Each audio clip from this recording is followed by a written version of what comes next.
আসসালামু আলাইকুম রহমতুল্লাহি ওয়া বারাকাতুহু। কেমন আছেন আপনারা সবাই?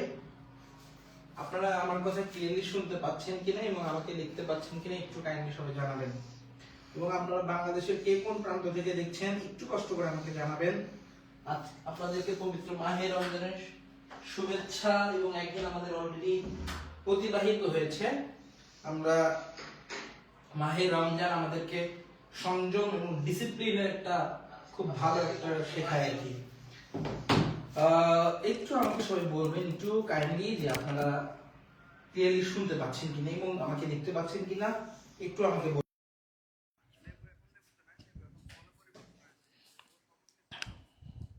সবাই একটু আমাকে কাইন্ডলি বলবেন যে আপনারা আমার কথা ক্লিয়ারলি শুনতে পাচ্ছেন কিনা এবং দেখতে পাচ্ছেন কিনা একটু জানাবেন আমাকে। ওকে, আসসালামু আলাইকুম। হ্যাঁ, ওয়ালাইকুম আসসালাম। আসসালামু আলাইকুম, ক্লিয়ার রাজবাড়ি থেকে। Love react done, share done. Okay, thank you so much. সবাইকে এক এক করে সবাই একটু শেয়ার করে ফেলেন। আজকে আমাদের একটি দুর্দান্ত ক্লাস হবে, সবাই একটু শেয়ার করে ফেলেন।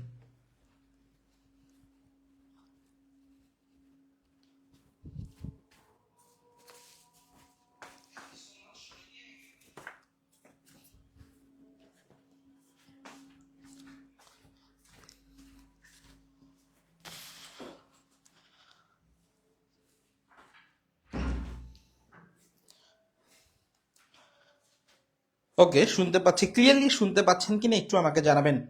সবাই একটু আমাকে জানাবেন আপনারা ক্লিয়ারলি শুনতে পাচ্ছেন কিনা এবং আমাকে দেখতে পাচ্ছেন কিনা একটু সবাই জানাবেন। আপনারা ক্লিয়ারলি শুনতে পাচ্ছেন কিনা এবং দেখতে পাচ্ছেন কিনা একটু আমাকে জানাবেন কষ্ট করে সবাই।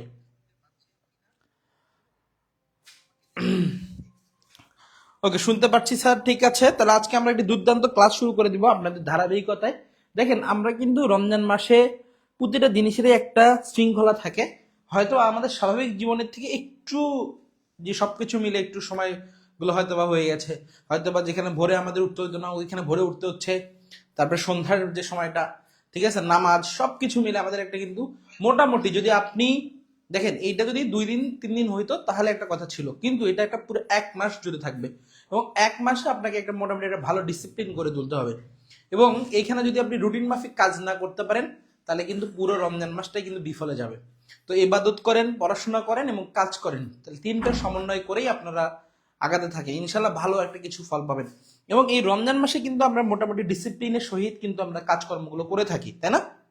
তো সেই ধারাবাহিকতায় আজকে আমরা মোটামুটি আপনাদের জন্য আজকে দুর্দান্ত একটি ক্লাস নিয়ে হাজির হয়েছি। সেটা হচ্ছে বাংলাদেশের একটা আন্তর্জাতিক বিষয়াবলী। আন্তর্জাতিক বিষয়াবলী হচ্ছে জাতিসংঘ, এবং জাতিসংঘ নিয়ে আজকে আপনাদের টোটাল বিষয়টা নিয়ে একটু আজকে আলোচনা করব। সবাই সবাই একটু একটু আমাকে একটু শেয়ার করে জানাবেন। জি স্যার, শোনা যাচ্ছে। Fatima Khatun, okay, thank you so much. Mayapuri clear. আচ্ছা, Nusrat Yasmin, share done, thank you so much. Share করে দেন একটু, সবাই একটু শেয়ার করে দেন। সবাই আসলে আমরা একটু ক্লাসটা শুরু করে দেব, বাড়তি কথা বলবো না। ক্লাস সবাই আসলে আমরা একটু ক্লাসটা শুরু করে দেব, ঠিক আছে? সবাই আসলে আমরা একটু ক্লাসটা শুরু করে দেব। দুর্দান্ত একটি ক্লাস হচ্ছে, দুর্দান্ত একটু। এবং ওকে, সবাই রিয়াক্ট এবং শেয়ার এই দুইটা করে দিয়ে দেন। স্যার, ক্লাস সকালে দেন। আচ্ছা, সকালেও হবে সমস্যা নাই, রাতেও হবে সমস্যা নাই, বিকালেও হবে কোনো সমস্যা নেই। আপনি একটু জাস্ট একটু কাইন্ডলি সবাই একত্রিত করে নেন, শুরু করে দেন।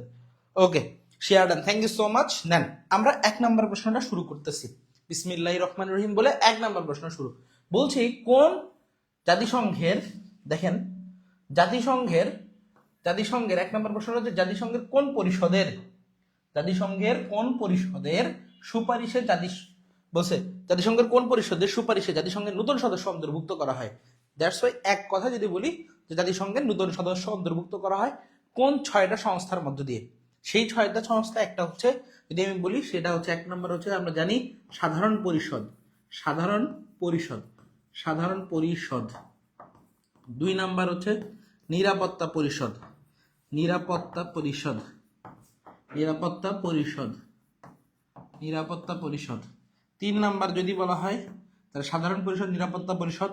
এরপর আছে অর্থনৈতিক, অর্থনৈতিক ও সামাজিক পরিষদ, ও সামাজিক পরিষদ, অর্থনৈতিক ও সামাজিক পরিষদ। 4 নাম্বার যদি বলা হয় ওসি পরিষদ, ওসি পরিষদ। ক্লিয়ার? আচ্ছা, এরপর 5 নাম্বার যদি বলি তাহলে সাধারণ পরিষদ, নিরাপত্তা পরিষদ, অর্থনৈতিক ও সামাজিক পরিষদ, ওসি পরিষদ। ঠিক আছে, এরপরে আপনারা লিখবেন সচিবালয়, সচিবালয়। ঠিক আছে, আর একটা 6 নাম্বার লাস্ট, সেটা হচ্ছে যদি বলা হয় যে আন্তর্জাতিক আদালত, আন্তর্জাতিক আদালত। ঠিক আছে, এই হইতেছে মোট 6টা। এখন দেখেন এখানে অপশনের মধ্যে কি কি আছে। ওসি পরিষদ আছে, বুঝেন, সাধারণ পরিষদও আছে, নিরাপত্তা পরিষদ আছে, অর্থনৈতিক ও সামাজিক পরিষদও আছে। তাহলে অ্যান্সার কোনটা হওয়ার সম্ভাবনা আছে একটু সবাই একটু বলবেন, সবাই সবাই একটু কাইন্ডলি বলবেন যে অ্যান্সার কোনটা হওয়ার সম্ভাবনা আছে। ঠিক আছে, সবাই একটু বলবেন যে অ্যান্সার কোনটা হওয়ার সম্ভাবনা আছে। সবাই একটু কাইন্ডলি বলবেন যে অ্যান্সার কোনটা হওয়ার সম্ভাবনা আছে। ওকে, আচ্ছা, ওকে। দেখেন আমি একটু ব্যাখ্যা করে ফেলি, সেটা হচ্ছে এটা বাংলাদেশ সরকারি কর্ম কমিশনের হোম ইকোনমিক্স যে নিপোর্ট রয়েছে, নিপোর্ট 2024 সালের রিসেন্ট সময়গুলোতে মধ্যে এসেছে। দেখেন জাতিসংঘের একটা পরিষদ রয়েছে, যে পরিষদটার নাম হচ্ছে স্বস্তি পরিষদ। সেই স্বস্তি পরিষদটার নামই হইতেছে নিরাপত্তা পরিষদ। এবং এই নিরাপত্তা পরিষদ সবচেয়ে জাতিসংঘের মোস্ট ইম্পর্টেন্ট যে পরিষদ রয়েছে, সেই পরিষদের নাম কি? সেই পরিষদের নাম হচ্ছে নিরাপত্তা পরিষদ। নাম কি? নিরাপত্তা পরিষদ। এই নিরাপত্তা পরিষদের মোট সদস্য হইতেছে কতজন, কেউ বলতে পারবেন? নিরাপত্তা পরিষদের মোট সদস্য, দেখেন এই নিরাপত্তা পরিষদের মোট সদস্য, মোট সদস্য হচ্ছে 15টি দেশ। বলেন কয়টি দেশ? 15টি। আচ্ছা, এই 15টা দেশের মধ্যে ভালো করে বোঝেন, এই 15টা দেশের মধ্যে, এই 15টা দেশের মধ্যে 2টা ভাগে বিভক্ত করা হয়। একটা হচ্ছে স্থায়ী, স্থায়ী, আর এটা হচ্ছে অস্থায়ী। তাহলে স্থায়ী আর কি? অস্থায়ী। তাহলে স্থায়ী সদস্য দেশ হচ্ছে কয়টা? 5টা। আর অস্থায়ী সদস্য দেশ কয়টা? 10টা। এই অস্থায়ী মেয়াদকাল কতদিন? 2 বছর করে। ঠিক আছে, 2 বছর করে করে মেয়াদকাল থাকে।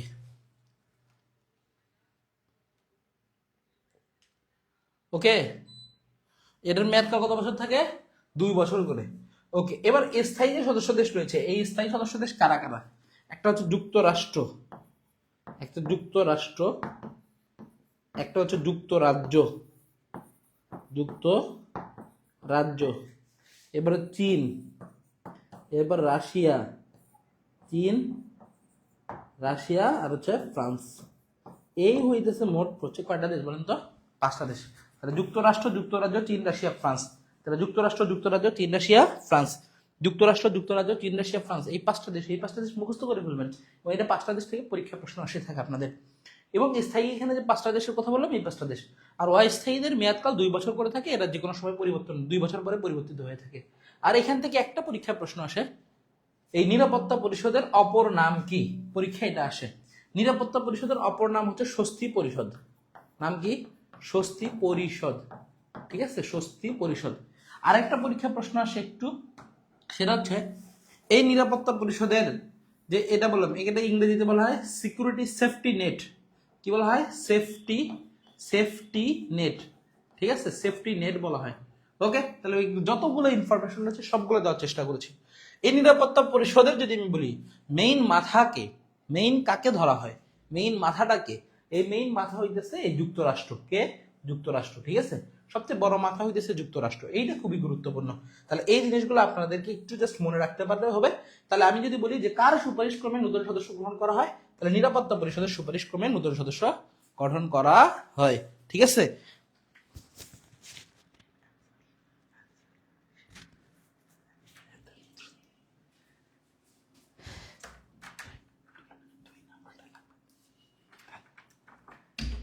ওকে ভাইয়া, তাহলে পাইছেন সবাই? ওকে, সবাই অনেক, আচ্ছা, অসংখ্য কমেন্ট করেছেন। ওকে, আচ্ছা, আমাদের কিন্তু একটু সবাইকে কিন্তু কি করতে হবে, একটু কমেন্ট করতে হবে, হ্যাঁ। আচ্ছা, এবার আসেন 2 নাম্বারটা। 1 নাম্বার সবাই ক্লিয়ারলি বুঝছেন আমার কথাটা? 2 নাম্বার আসেন, জাতিসংঘের নিরাপত্তা পরিষদের সর্বাধিক ভেটো প্রদানকারী দেশ কোনটি? মানে জাতিসংঘের ওই যে নিরাপত্তা পরিষদ রয়েছে, নিরাপত্তা পরিষদের দেশ কয়টা বলেন তো? 5টা। এই 5টা দেশে কি প্রদান করতে পারে? ভেটো প্রদান করতে পারে। ভেটো শব্দের অর্থ কি? ভেটো শব্দের অর্থ হচ্ছে আমি মানি না। এটা একটা ল্যাটিন শব্দ, ভেটো হচ্ছে ল্যাটিন শব্দ। মানে সহজ করে আমি যদি বলি ধরেন কোনো একটা সিদ্ধান্ত হইতেছে, ওই সিদ্ধান্তের মধ্যে এই 5টা দেশ রয়েছে, এই 5টা দেশ তারা সিদ্ধান্ত দেয় যে আসলে মানে এই প্রস্তাবিত বিলটা এটা কি তারা মানে কার্যকর করবে কি করবে না। এমন সময় যদি 5টার মধ্যে যে কোনো 4টা যদি বলে দেয় হ্যাঁ করো, আর একটা যদি বলে যে না করা যাবে না, তাহলে ওটা কার্যকর হবে না। বুঝতে পারছেন আমার কথা? তার মানে 5টাকে বলতে হবে, যদি 5টা বলতে পারে তাহলে এইটা হচ্ছে কার্যকর হবে। তাহলে আপনাদেরকে বলতে হবে একটু 2 নম্বরতে, যে 2 নম্বরে বলতে হবে জাতিসংঘের নিরাপত্তা পরিষদের সর্বাধিক ভেটো প্রদানকারী দেশ কোনটি? যুক্তরাষ্ট্র, রাশিয়া, ফ্রান্স এবং চীন। এই 4টার মধ্যে আপনাদেরকে অ্যান্সার করতে হবে, এবং প্রত্যেকেই কিন্তু দেখেন প্রত্যেকেই কিন্তু নিরাপত্তা পরিষদের স্থায়ী সদস্য।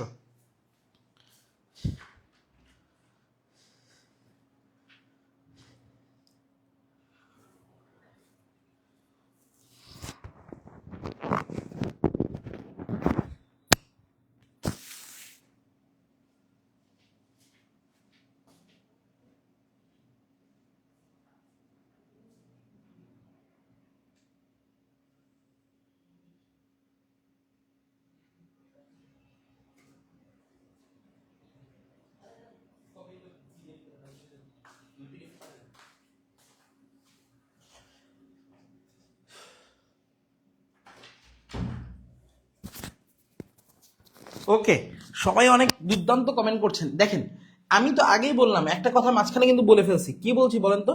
বলছি যে নিরাপত্তা পরিষদের যদি বলা হয় যে মেইন মাথাটা কি বলেন তো, মেইন মাথা, সে মেইন মাথা হইতেছে যুক্তরাষ্ট্র, আমেরিকা, ইউএসএ। তার মানে কি ইউএসএ হইতেছে এই মেইন মাথা। ক্লিয়ার? বুঝতে পারছেন আমার কথা?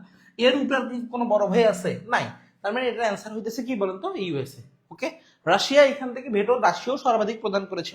রাশিয়া অনেকবার, রাশিয়া সেকেন্ড যদি বলা হয়, সেকেন্ড ভেটো প্রদান করেছে, তার নাম হচ্ছে রাশিয়া। তাহলে ফার্স্ট বলা হয়, ফার্স্ট হইতেছে কি বলেন তো, তার নাম হচ্ছে ইউএসএ। মজার ব্যাপার হইতেছে বলি, যদি গুগলের ক্ষেত্রে আপনি গুগলে সার্চ দিবেন, গুগলে সার্চ দিয়ে দেখবেন যে 2 রকম অ্যান্সার দেওয়া আছে। আপনি দেন, আমার কথা না বিশ্বাস হলে দেন আপনি, এবং 2টাতে দেখবেন 2 রকমের অ্যান্সার। একটা দেওয়া আছে যুক্তরাষ্ট্র কোনো জায়গায়, আবার দেওয়া আছে রাশিয়া। এবং মজার ব্যাপার হইতেছে অ্যান্সার দেখবেন, এইটার অ্যান্সার দেখবেন দেওয়া আছে রাশিয়ায়, মানে উত্তরের মধ্যে দেখবেন যে খ নাম্বার অ্যান্সার, আবার ব্যাখ্যার মধ্যে দেখবেন যে যুক্তরাষ্ট্রের ব্যাখ্যা দিয়ে দিচ্ছে। ঠিক আছে, তো এইরকম আছে, বইগুলোতে ভুল আছে। আচ্ছা, একজন বলছেন জেভিন বিথি বলছেন ভাই চীন কেমনে হয় ভাই? আচ্ছা, সবাই কিন্তু চীন দিচ্ছেন, বুঝতেছি না। আচ্ছা, এখানে দেখেন তাহলে অ্যান্সার কি হবে বলেন তো, যুক্তরাষ্ট্র। ওকে, চীন বাংলাদেশের বিপক্ষে ভোট দেয় ভাই, জাতিসংঘের সদস্য। এখানে কি বাংলাদেশের বিপক্ষে ভোট দিতে কইছে? মানে বাংলাদেশের বিপক্ষে ভোট দিচ্ছে চীন, এটা কি বলছে? বা এক কারো কথা বলছে? বাংলাদেশের তো এখানে কোনো নাম নেই। তাহলে জাতিসংঘের নিরাপত্তা পরিষদের সর্বাধিক ভেটো প্রদান করে, তাহলে সর্বাধিক কি প্রদান করে? ভেটো প্রদানকারী দেশ। তাহলে হচ্ছে তার নাম কি বলেন তো? তার নাম যুক্তরাষ্ট্র। বুঝতে পারছেন? তাহলে এই প্রশ্নগুলো তাহলে আপনাদের কিন্তু পরীক্ষা ইনশাল্লাহ কমন আসবে। ওকে, সবাই একটু দুর্দান্ত ভাবে একটু লাইফ শেয়ার করে দেন। এবার দেখেন 3 নম্বর, খুবই গুরুত্বপূর্ণ। জাতিসংঘের মাদক ও অপরাধ বিষয়ক সংস্থা, এই যে মাদক বিষয়ক সংস্থায় United Nations organisation of drugs, যে ড্রাগস এর যে সংস্থা রয়েছে, এই ড্রাগস যে সংস্থা রয়েছে, United Nation of office on drugs, ঠিক আছে, অন ড্রাগস অ্যান্ড বলছে ক্রাইম। এই যে এটা যদি বলি, ইউএন মানে ইউনাইটেড নেশন, ওতে মানে অফিস, ওতে মানে কি অফিস, ওতে মানে হচ্ছে অফিস, অফিস। এই যে ডিটা মানে ড্রাগস, ঠিক আছে, ড্রাগস মানে হচ্ছে আপনারা জানেন যে মাদক, বা ড্রাগস মানে ঔষধও বলা হয়, কিন্তু বেসিক্যালি মাদক হিসেবে ইউজ করা হয়। এখানে বলছে কি সিতে মানে হচ্ছে ক্রাইম, ঠিক আছে। তাহলে মাদক যে অপরাধ, তাহলে মাদক এবং অপরাধ, তাহলে এই যে জাতিসংঘের মাদক, তাহলে জাতিসংঘ মানে কি আপনারা সবাই জানেন, জাতিসংঘ মানে কি ইউনাইটেড নেশন। আর মাদক মানে কি? মাদক তো মানে ড্রাগ বললাম, আর ও অপরাধ। ক্লিয়ার? তাহলে সংক্রান্ত যে সংস্থা রয়েছে, সেই সংস্থার প্রধান কার্যালয় কোথায় অবস্থিত? এখানে বলছিলাম যে রোম ইতালিতে। কোথায়? রোম ইতালিতে। তাহলে রোম দেখেন, তাহলে এটা অ্যান্সার কি? রোম ইতালি, এটা 1 নম্বর। 2 নম্বর হচ্ছে বলছে ভিয়েনা। তাহলে ভিয়েনা কোথায় হবে? অস্ট্রিয়া। কোথায়? অস্ট্রিয়া। তাহলে ভিয়েনা অস্ট্রিয়া। আচ্ছা, এরপরে কি বলছে? Geneva Switzerland, Geneva Switzerland. এবার বলছে পিটার্সবার্গ, ঠিক আছে। এখন দেখেন তাহলে এটার অ্যান্সার কি হবে, আমি আপনাদেরকে একটু ব্যাখ্যা বলি। সেই ব্যাখ্যাটা হইতেছে যে যদি বলা হয় কোনো সংস্থার, যদি কোনো সংস্থার যদি পরমাণু বিষয়ক সংস্থা হয়, ঠিক আছে, পরমাণু বা ধরেন গবেষণার সাথে সম্পর্কিত থাকে যে সংস্থাটা আছে, সেই সংস্থা যদি সদর দপ্তর অবস্থিত হয়, সদর দপ্তরের ক্ষেত্রে বলা হয় সদর দপ্তর, তার সংস্থা হচ্ছে ভিয়েনা অস্ট্রিয়া, ঠিক আছে। তাহলে ভিয়েনা কোথায় হবে বলেন তো? অস্ট্রিয়া। তাহলে ভিয়েনা অস্ট্রিয়াতে হবে। ওকে, এখন দেখেন ভিয়েনা অস্ট্রিয়াতে যদি কোনো বলা হয় যে কোনো সংস্থার সদর দপ্তর, যদি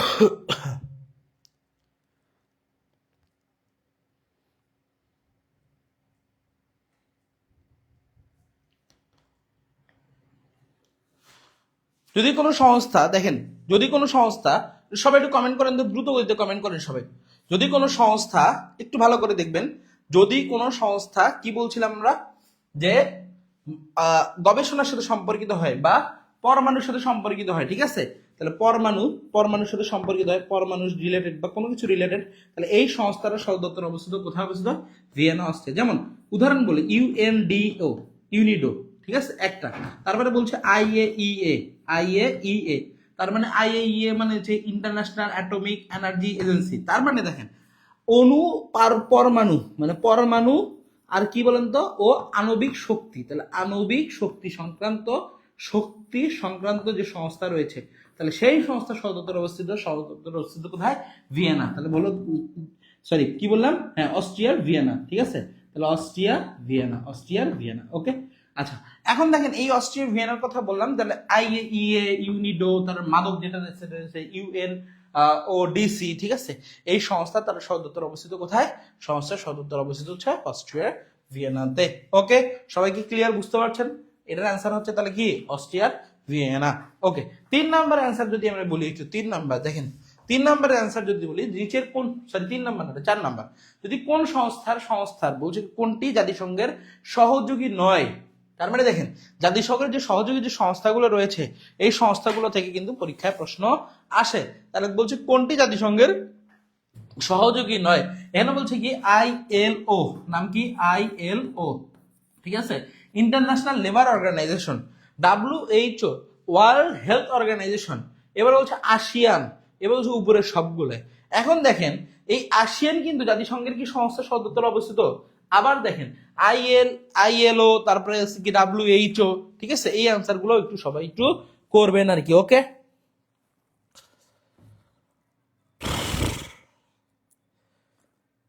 তাহলে এটার অ্যান্সার কি হবে কিন্তু সবাই বলতে পারবেন?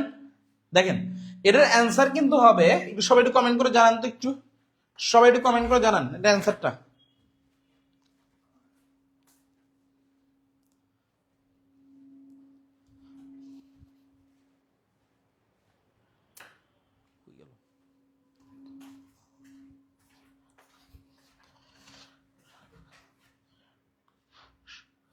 ওকে, এটার একটু সবাই একটু অ্যান্সারটা জানান, এটার একটু অ্যান্সারটা জানান। দেখেন আইএলও যদি আমি বলা হয় যে জাতিসংঘের সহযোগী সংস্থার মানে ইউনাইটেড নেশনের সাথে সম্পর্কিত। যেমন আমি যদি বলি ইউনাইটেড নেশনের সাথে সম্পর্কিত আছে WHO, WTO, তারপরে আছে ইউনিসেফ, ঠিক আছে, ইউনিসেফ, এরপর আছে হচ্ছে ইউনেস্কো, ঠিক আছে, যতগুলো সংস্থা বিশেষ করে আপনি জাতিসংঘের পিছনে পাবেন। তারপরে আছে WHO, WTOর কথা বললাম। আচ্ছা, এরপরে আছে যদি আমি বলি যে ILO, এই যে সংস্থাগুলো রয়েছে। তারপরে আপনার কি বলে এটাকে, UNHCR, তার মানে ইউএন রিলেটেড, তারপর WHO রিলেটেড যেগুলো সংস্থা রয়েছে, তারপরে IAEA, এই যে সংস্থাগুলো রয়েছে সবগুলো সংস্থা সহযোগী হচ্ছে জাতিসংঘের, তার মানে এগুলো জাতিসংঘের সাথে রিলেটেড। এখন দেখেন যেমন বিমস্টেক, আসিয়ান, এই যে সংস্থাগুলো রয়েছে, এই সংস্থাগুলো কিন্তু জাতিসংঘের সহযোগী সংস্থা নয়। তার মানে দেখেন আসিয়ান যেটা আছে এটা হচ্ছে কোনটা, আপনি আমাকে বলেন তো আসিয়ান কোনটা? দক্ষিণ পূর্ব এশিয়ার যে দেশগুলো আছে, তাই না, দক্ষিণ পূর্ব এশিয়ার যে দেশগুলো, তাহলে সেটা হচ্ছে আসিয়ানের সাথে সম্পর্কিত, ঠিক আছে। আচ্ছা, এখন দেখেন এই যে সংস্থার কথা বললাম, তাহলে আসিয়ান, তাহলে মানে এখানে কি উপরে সবগুলো হবে না, তাহলে অ্যান্সার হবে কি বলেন তো? অ্যান্সার হবে হচ্ছে আসিয়ান, তাহলে অ্যান্সার কি হবে? আসিয়ান, ওকে। সবাই কি বুঝতে পারছেন আমার কথা? সবাই কি বুঝতে পারছেন? একটু সবাই একটু দ্রুত গতিতে কমেন্ট করে ফেলেন, ওকে। তাহলে এটার অ্যান্সার হচ্ছে আসিয়ান, তাহলে এটার অ্যান্সার কি হবে বলেন তো ভাইয়া? আসিয়ান, ওকে। এখন দেখেন এর পরবর্তীতে যদি পরবর্তী নেক্সট 5 নম্বর স্লাইডে যাই, 5 নম্বর স্লাইডে আপনি ভালো করে লক্ষ্য করলে দেখবেন 1971 সালে মুক্তিযুদ্ধের সময় জাতিসংঘের বাংলাদেশের পক্ষে ভেটো প্রদান করেন। দেখেন আপনারা যে প্রশ্নটা 2 নম্বরের ক্ষেত্রে অ্যান্সার করার চেষ্টা করেছিলেন, ওই প্রশ্নটাই কিন্তু আপনাদের সামনে আবার নিয়ে এসেছি। দেখেন আমি বেসিকের ক্লাস সাধারণ জ্ঞানে নিয়েছিলাম জাতিসংঘের, এর আগে অনেকগুলো নিয়েছিলাম। জাতিসংঘের যদি আমাদের প্রাইভেট ব্যাচগুলোতে, বিশেষ করে আমাদের যেগুলো পেইড ব্যাচ রয়েছে, পেইড ব্যাচের মধ্যে আমরা একদম বিস্তারিত পড়ে ফেলি এবং ওইটার একদম নারী নক্ষত্র যা আছে শেষ করার চেষ্টা করি আর কি। 2 ঘন্টা হোক, 1.5 ঘন্টা হোক, 2.5 ঘন্টা হোক, যতটুকু সময় পাই না কেন শেষ পর্যন্ত চেষ্টা করি, আপ্রাণ চেষ্টা করি। আমি আমার ক্ষেত্রে চেষ্টা করে যাই। এবং এইখানে যেটা হয় সেটা যেহেতু এখানে হিউজ পরিমাণে এমসিকিউ থাকে, ওই এমসিকিউর ব্যাখ্যাগুলো প্রদান করা হয়। বুঝতে পারছেন আমার কথাটা? তাহলে আপনি দেখেন এখানে যে কথাটা বলছি 1971 সাল, তার মানে মহান মুক্তিযুদ্ধ। এই মুক্তিযুদ্ধের সময় তার মানে জাতিসংঘের যে ভূমিকাটা এইটার কথা বলছে, যে জাতিসংঘের কোন কোন দেশগুলো, বিশেষ করে এখানে জাতিসংঘে যখন আমাদেরকে মুক্তিযুদ্ধের সময় যুদ্ধ বন্ধের জন্য বেডো ওই সময় যেন সিদ্ধান্ত নিচ্ছিলেন, তো তারাও তো ওই সময় ছিলেন 5টা দেশ ছিলেন, যুক্তরাষ্ট্র, যুক্তরাজ্য, চীন, রাশিয়া, ফ্রান্স। ওই সময়ে চীন কিন্তু সরাসরি কি করেছিলেন বলেন তো, ভেটো প্রদান করেছিলেন। বুঝতে পারছেন? এবং আমাদেরকে সহযোগিতা করেছিলেন তার সেই দেশটার নাম কি? সেই দেশটার নাম ছিল, তার নাম রাশিয়া। এবং এই রাশিয়া কিন্তু তৎকালীন ছিলেন না, তৎকালীন ছিলেন সোভিয়েত ইউনিয়ন। নাম কি ছিল? Soviet union. এবং এই সোভিয়েত ইউনিয়ন 1991 সালে, কত সালে? 1991 সালে 15টি দেশ ভেঙে যায়। তখন 1991 সালে 15টি দেশ ভেঙে, সোভিয়েত ইউনিয়ন ভেঙে, তখন সবাই আলাদা আলাদা হয়ে যায়। বুঝতে পারছেন? এদের মধ্যে রাশিয়া, ইউক্রেন, বেলারুশ, এগুলো দেশগুলো রয়েছে পাশাপাশি, এগুলো হচ্ছে মোটামুটি আলাদা হয়ে যায়। এখন প্রশ্ন হচ্ছে 1971 সালে মুক্তিযুদ্ধের সময় জাতিসংঘের পক্ষে বলছে, পক্ষে ভেটো প্রদান করেন, তাহলে অ্যান্সার কি হবে? এখন দেখেন, তাহলে এখানে বিপক্ষে যদি বলা হয়, বিপক্ষে তার মানে হচ্ছে চীন, যদি বলা হয় পক্ষে, তাহলে পক্ষে অ্যান্সার হলে তাহলে কি হবে? পক্ষে হলো সোভিয়েত ইউনিয়ন। বুঝতে পারছেন আমার কথা? তাহলে পক্ষে হলে কি হবে বলেন তো? সোভিয়েত ইউনিয়ন হবে। ওকে, তাহলে অ্যান্সার কি হবে বলেন তো? বাংলাদেশের পক্ষে যদি হয় তাহলে সোভিয়েত ইউনিয়ন হবে। বুঝতে পারছি আমি আমার কথাটা? যুক্তরাষ্ট্র কিন্তু ওই সময়ে, যুক্তরাষ্ট্র যদি বলা হয় যুক্তরাষ্ট্র ওই সময় আমাদের বিপক্ষে অবস্থান করেছিল, এবং ওই সময় তৎকালীন সময় তারা পাকিস্তানের পক্ষে ছিলেন। তাহলে পাকিস্তানের পক্ষে ছিলেন কে? পাকিস্তানের পক্ষে ছিলেন হচ্ছে যুক্তরাষ্ট্র। বুঝতে পারছেন? যুক্তরাষ্ট্র কোনো কালে আমাদের ভালো ফেভারিট ছিল না। বর্তমান প্রেক্ষাপটে যদি বলি, যুক্তরাষ্ট্র আমাদের যে খুব বেশি এটা ভালো চায় এটাও কিন্তু না। বুঝতে পারছেন আমার কথা? দেখেন এখানে যদি আমি বলি, যদি এখনো যদি এই যে, যাই হোক এগুলো বিষয় না বলি, যুক্তরাষ্ট্রের তাহলে পাকিস্তানের পক্ষে ওই সময় ছিলেন, এবং ওই সময় যুক্তরাষ্ট্রের যে পররাষ্ট্র সচিব ছিলেন তার নাম ছিলেন হচ্ছে কি? কেউ বলতে পারবেন?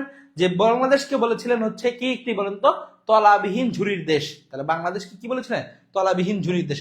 ওকে, এখন দেখেন এরপরে যদি আমি বলি যে 5 নম্বরের পর 6 নম্বর, তাহলে 5 নম্বরের অ্যান্সার কি হইতেছে? 5 নম্বরের অ্যান্সার হইতেছে সোভিয়েত ইউনিয়ন। তাহলে অ্যান্সার হবে সোভিয়েত ইউনিয়ন। এবার 6 নম্বর, জাতিসংঘের মহাসচিব অ্যান্তোনিও গুতেরেস। জাতিসংঘের যিনি বর্তমান মহাসচিব ইনি হচ্ছে অ্যান্তোনিও গুতেরেস, এবং নবমতম মহাসচিব, পরীক্ষায় এটা আসতে পারে, নবমতম মহাসচিব কোথায় জাতিসংঘের হাউস উদ্বোধন করেন?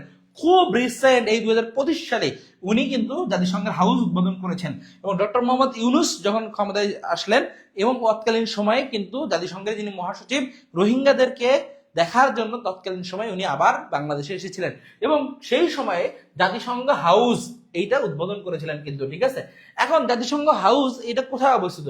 বলছে যে গুলশান ঢাকায়, বলছে মহাখালী ঢাকায়, এ বলছে আগারগাঁও ঢাকায়, শাহবাগ ঢাকায়। তো বেসিক্যালি যে জেলা এলাকাটা উন্নত, দেখেন আপনার এম্বাসির যদি কথা বলি বা কোনো জায়গার কথা বলি, দেখবেন উন্নত যে জায়গাগুলো আছে, বেশি করে গুলশান বলেন, বরানী বলেন, বাড়িধারা বলেন, ঠিক আছে, এই যে জায়গাগুলো আছে এই জায়গাগুলোতে বেশি করে এই যে আপনাদের কূটনৈতিক এলাকা হিসাবে পরিচিত আর কি। ঠিক আছে, তো এই কূটনৈতিক এলাকার মধ্যে এইখানেই জাতিসংঘের যে হাউস বা জাতিসংঘ যে মানে হাউস যেটা আর কি, এইটা উদ্বোধন করা হয়েছে কোথায়? গুলশান ঢাকাতে।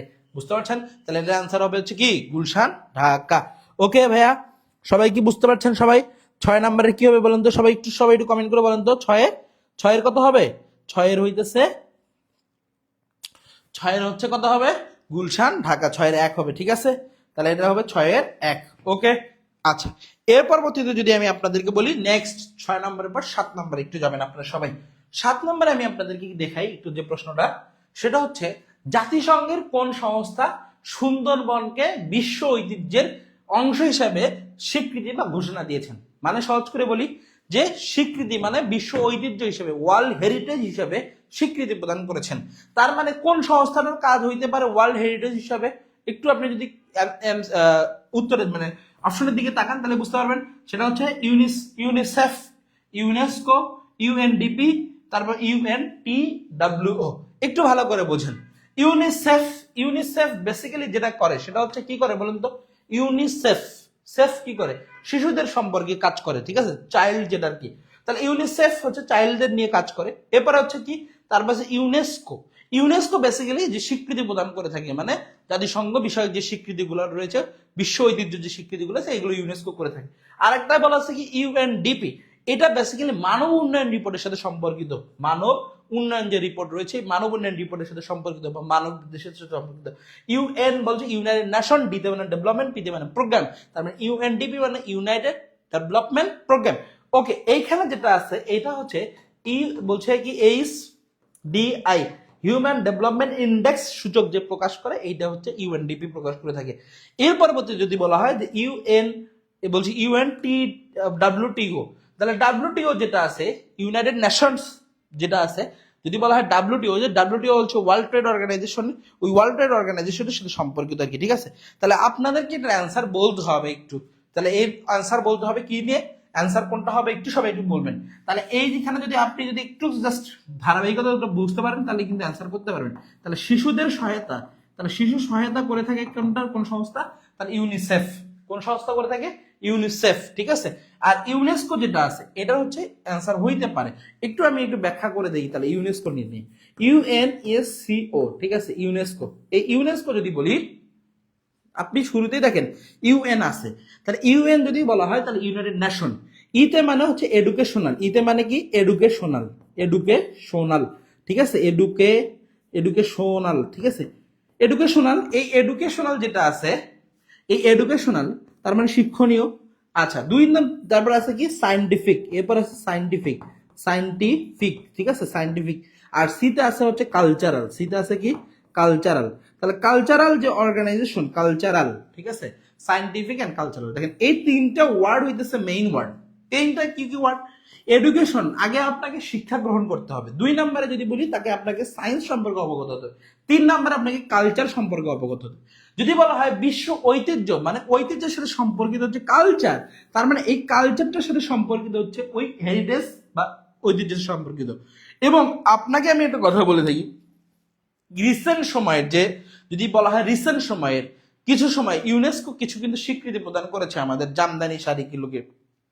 ঠিক আছে, রিসেন্ট সময় টাঙ্গাইলের শাড়ি, ঠিক আছে, এগুলো তাদের শাড়ি, এগুলো কিন্তু রিক্সা, বাংলাদেশের রিক্সা, তারপরে হচ্ছে আপনার রিক্সার যে চিত্র আর কি, রিক্সা চিত্র, ঠিক আছে, এগুলো কিন্তু এই স্বীকৃতি প্রদান করেছে। তার নববর্ষ, মঙ্গল শোভাযাত্রা, এগুলোকে স্বীকৃতি প্রদান করেছে ইউনেস্কো। ওকে, এখন দেখেন তাহলে এই ইউনেস্কোর সদর দপ্তর কোথায় অবস্থিত যদি পরীক্ষায় আসে? সদর দপ্তর, তাহলে সদর দপ্তর অবস্থিত হচ্ছে কোথায়? প্যারিসে। বলেন তো কোথায়? প্যারিসে। তাহলে প্যারিস, ফ্রান্স। ভালো করে একটু বুঝেন, যারা ক্লাস করতেছেন, কষ্ট করে ক্লাস করতেছেন, একটু মনোযোগ দিয়ে করেন, কারণ আপনি এই যে রাতের বেলা সারাদিন রোজা থাকছেন, রোজা রাখার পরে এখন আবার ক্লাস করতেছেন, তাহলে নিশ্চয়ই যদি ক্লাসটা মনোযোগ দিয়ে না করতে পারেন আলটিমেটলি পুরো সময়টাই বৃথা যাবে। ঠিক আছে, একটু দেখেন। আচ্ছা, এই যে আপনারা দেখি অনেকে দেখি উল্টাপাল্টা কমেন্ট করতেছেন অনেকেই। ওকে, আজ এরা কমেন্ট করতেছেন। ওকে, যাজ্ঞা একটু মনোযোগ দেন, সবাই একটু মনোযোগ দেন। তাহলে ইউনাইটেড নেশন বলছি United Nation Educational, Scientific and Cultural Organisation. তাহলে এর সদর দপ্তর কোথায় অবস্থিত? সদর দপ্তর অবস্থিত ফ্রান্সের প্যারিসে। প্যারিসের মধ্যে, ফ্রান্সের মধ্যে 2টা সংস্থার সদর দপ্তর অনলি আছে। একটা হচ্ছে ইউনেস্কো, আর একটা হচ্ছে যে ফ্রান্সের যে লিও যে শহর রয়েছে সেটা ইন্টারপোল, আন্তর্জাতিক যে পুলিশি সংস্থা রয়েছে, পুলিশি সংস্থা যেটা বলা ইন্টারপোল। এই ইন্টারপোলের যে সদর দপ্তর সেটা আছে, ইন্টারপোল যদি বলি তার সদর দপ্তর হচ্ছে লিওতে। তাহলে লিও, ফ্রান্স, ঠিক আছে, তাহলে লিও ফ্রান্সে। তাহলে এই 2টা জিনিস আপনি জাস্ট মাথার মধ্যে রাখবেন যে ফ্রান্সের মধ্যে 2টা সংস্থা আছে অনলি। বলেন তো কয়টা? 2টা। অন্যান্য ক্ষেত্রে আপনি জেনেভা, সুইজারল্যান্ডের কথা জানতে পারেন, জেনেভার কথা জানবেন, ওয়াশিংটন ডিসির কথা জানতে পারবেন, নিউ ইয়র্কের কথা জানতে পারবেন, ঠিক আছে, নানান জায়গার কথা জানতে পারবেন। কিন্তু প্যারিসের ক্ষেত্রে, ফ্রান্সের ক্ষেত্রে 2টা। তাহলে প্যারিসে এখানে হওয়ার আরো একটা রিজন আছে, সেই রিজনটা হচ্ছে এখানে কালচার যদি বলা হয়, কালচারাল সিটি বলা হয়, কালচারাল সিটি বলা হয় প্যারিসকে। কাকে বলা হয়? প্যারিসকে। সংস্কৃতির নগরী বলা হয় প্যারিসকে। দ্যাটস ওয়াই আপনি কিন্তু এই জন্য এটাকে এখানে বসাইতে পারেন মনে রাখার জন্য। যারা মনে রাখতে পারেন না তারা এইভাবে মনে রাখতে পারেন যে ইউনেস্কোর সিতে মানে কালচারাল আর ওতে মানে অর্গানাইজেশন। তাহলে কালচারাল অর্গানাইজেশন, তাহলে কালচার যেহেতু কথা আছে, সংস্কৃতির কথা আছে, আর সংস্কৃতির দেশটাই হচ্ছে প্যারিস, তো কাজে এই সদর দপ্তর অবস্থিত প্যারিসে। বুঝতে পারছেন আমার কথা?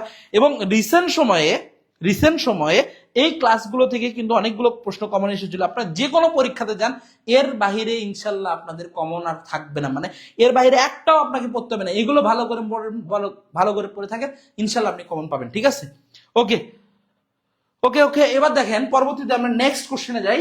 নেক্সট কোশ্চেনে যাব 8 নাম্বার। বলি জাতিসংঘের মহাসচিব কার সুপারিশ ক্রমে নির্বাচিত হয়ে থাকেন?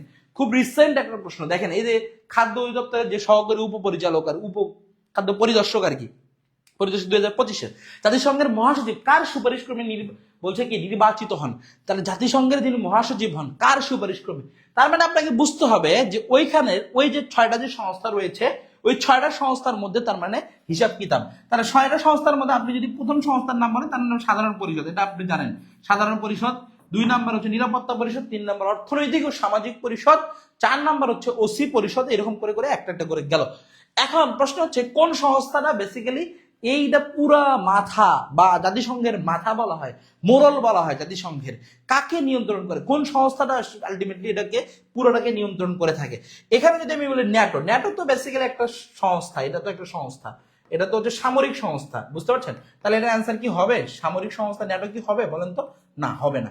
তার মানে বলছে স্থায়ী সদস্যদের না, স্থায়ী সদস্যদেরও হবে না। তাহলে এখানে কি হইতে পারে? নিরাপত্তা অথবা সাধারণ পরিষদ হইতে পারে। তার মানে দেখেন এখানে মহাসচিব, মহাসচিব কার সুপারিশ ক্রমে, যখনই সুপারিশের প্রশ্ন আসে, যখনই সুপারিশের প্রশ্ন আসে তখনই কিন্তু আপনাকে বুঝতে হবে যে এটা বেসিক্যালি নিরাপত্তা পরিষদের হয়ে থাকে। বলেন তো কার হয়ে থাকে? নিরাপত্তা পরিষদের ইস্যু হয়ে থাকে, ঠিক আছে? তাহলে নিরাপত্তা পরিষদ এই সিদ্ধান্তগুলো নিয়ে থাকে, ঠিক আছে? বুঝতে পারছেন আমার কথাটা? তাহলে নিরাপত্তা পরিষদ সম্পর্কে আপনাদেরকে বিস্তারিত একটু আগেই বলেছিলাম আমি। একটু আগে আপনাদের যদি আমি বলে থাকি যে আপনারা দেখবেন যে আমি আপনাদেরকে যে 2 নাম্বার যে প্রশ্নটা রয়েছে 2 নাম্বার প্রশ্নটার মধ্যে কিন্তু আপনাদেরকে আমি নিরাপত্তা পরিষদ সম্পর্কে 1 নাম্বার প্রশ্নটা নিরাপত্তা পরিষদ সম্পর্কে বিস্তারিত বলেছিলাম আর কি, ঠিক আছে? তো এটা যদি মনোযোগ দিয়ে কেউ শুনতে পারেন ইনশাল্লাহ, এর বাহিরে ইনশাল্লাহ বলতেছে, এর বাহিরে আল্লাহ যদি আপনাদের প্রতি রহম করে এর বাহিরে একটাও আসবে না, একটাও আসবে না। জাস্ট ব্যাখ্যাগুলো মনোযোগ দিয়ে একটু শুনবেন, ব্যাখ্যা মনোযোগ দিয়ে শুনবেন, প্রশ্নটা একটু বুঝে করবেন, দেখবেন আপনি যে কোনো চাকরি পরীক্ষা হোক এর এগুলোর মাঝখান থেকে এগুলো থেকেই পরীক্ষা বারবার পরীক্ষার প্রশ্ন এসে থাকবে, ঠিক আছে? ওকে, একটু দেখেন তাহলে আমরা ওই প্রশ্নের দিকে তাকাই। প্রশ্নটা কই? আচ্ছা, এখন দেখেন এই যে এখানে 8 নাম্বার যে প্রশ্নটাতে জাতিসংঘের তাহলে কার মহাসচিব কোনটা সুপারিশ ক্রমে হয়ে থাকে। ওকে,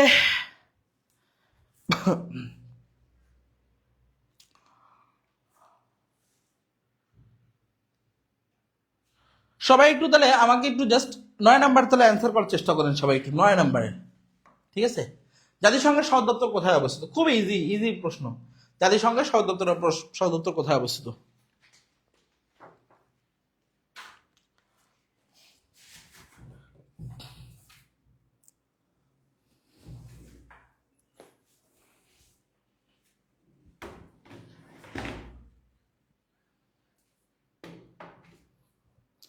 সবাই একটু আমাকে বলবেন যে জাতিসংঘের সদর দপ্তর কোথায় অবস্থিত?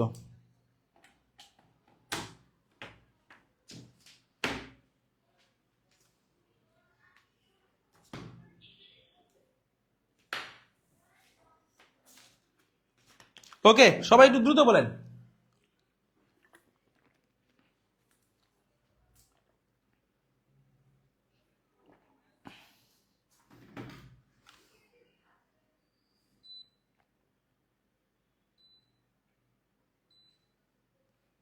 ওকে, একটু সবাই একটু দ্রুত গতিতে বলবেন আমাকে জাতিসংঘের সদর দপ্তর কোথায় হবে। আমি ব্যাখ্যা দিয়ে যাচ্ছি। দেখেন জাতিসংঘ বেসিক্যালি এটা প্রতিষ্ঠা হয় ভাই, কষ্ট করে ক্লাস করতেছেন একটু মনোযোগ দিয়ে করেন, হ্যাঁ? আজ এরা একটু কথাবার্তা কম বললেন, কষ্ট করে ক্লাস যেহেতু করতেছেন রমজান মাস। দেখেন এখানে দেখেন বলছি কি বলছি যে প্রতিষ্ঠা হয় 24 অক্টোবর 1945 সালে, 1945 সালে। আচ্ছা, জাতিসংঘ দিবস যদি বলা হয় ইউএন দিবস, তাহলে দিবস হচ্ছে কবে বলুন তো? 24 অক্টোবর। খুব ইজি। তাহলে 24 অক্টোবর হচ্ছে কি দিবস? জাতিসংঘ দিবস। আচ্ছা, জাতিসংঘের সদর দপ্তর এই তো, সদর দপ্তর কোথায় অবস্থিত? সদর দপ্তর অবস্থিত হচ্ছে নিউ ইয়র্কে। তাহলে কোথায়? নিউ ইয়র্কে, যুক্তরাষ্ট্র। নিউ ইয়র্ক যুক্তরাষ্ট্র, ইস্ট নদীর তীরে। কোন নদী? ইস্ট নদীর তীরে, ঠিক আছে? তাহলে কোন নদীর তীরে? ইস্ট নদীর তীরে। ক্লিয়ার? আচ্ছা, এরপর দেখেন এই জাতিসংঘের প্রতিষ্ঠাকালীন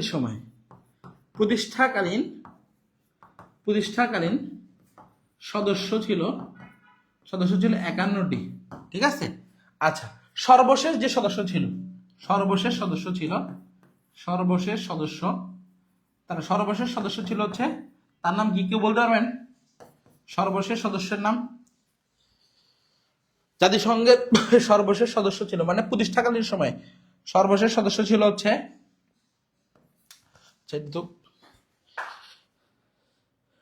প্রশ্ন সামনে আসার আগেই সবাই কিভাবে উত্তর করেন? সবার কাছে দ্রুত চলে যায়, এই জন্য সবাই দ্রুত অ্যান্সার করে আর কি, সবার কাছে দ্রুত চলে যায়, বুঝতে পারছেন? এই জন্য সবাই দ্রুত অ্যান্সার করতে পারে, বুঝেন নাই আমার কথাটা?